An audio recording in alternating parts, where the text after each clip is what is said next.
Matinding pagkahalimaw ang ginawa ni CJ Perez. Scoring machine ngayong Game 6. Gumawa ng history. San Miguel Beermen pasok na sa finals. Historic night sa The Predator ng SMB na si CJ Perez. Grabe, ito na ata ang best performance sa first quarter sa history ng PBA. Umiscore si CJ Perez ng 30 points at perfect 12 out of 12 sa kanyang field goals. Grabe ang pagputok niya sa umpisa pa lang ng game. Hindi siya talaga mapigilan ng Ginebra. Parang isang makina, scoring machine.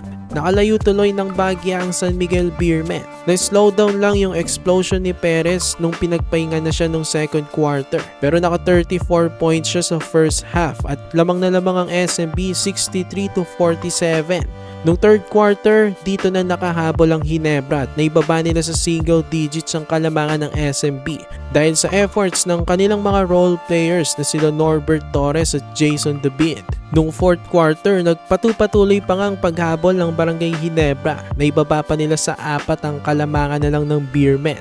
Kaya lang nanatiling kalmado itong defending champions. Ang bumida sa fourth quarter nung ma-foul trouble na si Perez ay itong si Don Troliano na umiscore ng 23 points this closeout game. Yung momentum ng game agad na bawi ng Beermen dito sa final minutes ng fourth quarter. At sa uli, silang nanalo at tinapos na nilang series 4-2. Babalik na ulit sila sa finals at makakatapat ulit ang TNT tropang 5G na naghahantay na.